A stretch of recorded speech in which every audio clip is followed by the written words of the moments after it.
আমি এই মুহূর্তে রয়েছি রাজবাড়ী জেলার গোয়ালন্দ উপজেলার গোয়ালন্দ পাক দরবার শরীফ এলাকায়। এইখানেই কিন্তু ৮০ দশকের শেষের দিকে কিন্তু যে নিজেকে ইমাম মাহাদি দাবি করেছিলেন সেই নুরুল্লাহ ওরফে নুরু পাগলা, এটাই কিন্তু ছিল তার সেই কবর, যেটাকে কিন্তু কালকে বিক্ষুব্ধ জনতা কিন্তু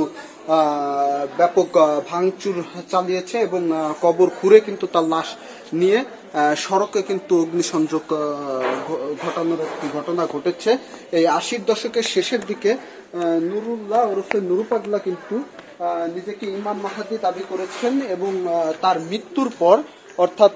মৃত্যুর পরবর্তীতে তার যে কবরটিকে রয়েছে, এই যে সেই কবরটি আপনারা দেখতে পাচ্ছেন, এই কবরটি কিন্তু ১২ ফিট উচ্চতায় কাবার আদলে কিন্তু এই কবরটি নির্মাণ করা হয়েছে এবং এর কবরস্থানের যে বাইরের যে অংশটিতে ছিল, যেখানে যে লাইটিং এর যে বিষয়টি ছিল, সেই লাইটিংটি কিন্তু হাতিমে কাবার মতো কিন্তু লাইটিং করা হয়েছিল বলে দেখা গেছে বা জানা গেছে। পরবর্তীতে বিক্ষুব্ধ তৌহিদি জনতার দাবির মুখে কিন্তু সেই কবরের চারপাশে কিন্তু কাবার যে রং ছিল সেই রংটি কিন্তু মুছে নীল রং করা হয়। পরবর্তীতে তাদেরকে এই কবরটি নিচু করা সহ বিভিন্ন দাবিতে কিন্তু তৌহিদি জনতা একাধিকবার কিন্তু তাদেরকে সময় নির্ধারণ করে দিলেও কিন্তু তারা কিন্তু তৌহিদি জনতার এই সমস্ত কথায় সাড়া দেয়নি এবং পরবর্তীতে গত ৪ তারিখে কিন্তু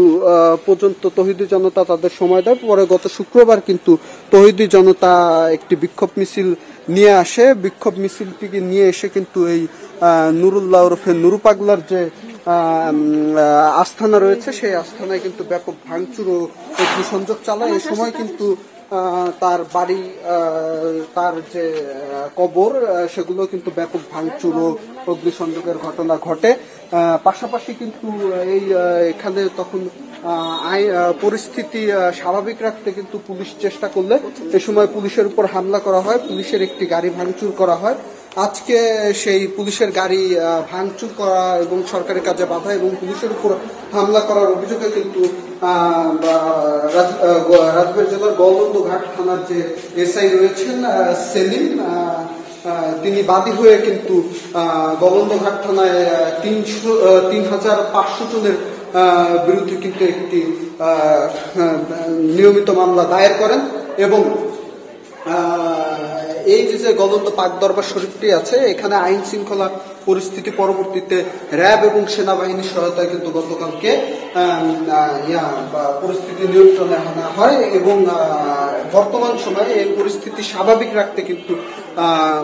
ব্যাপক আইন শৃঙ্খলা রক্ষাকারী বাহিনী এই গোয়ালন্দ পাক দরবার শরীফ ও পাক দরবার শরীফের আশেপাশে অবস্থান করছে দেখা গেছে। তো এই ছিল যে কালকে যে নুরুল হক যে নুরু পাগলা, সেই নুরু পাগলার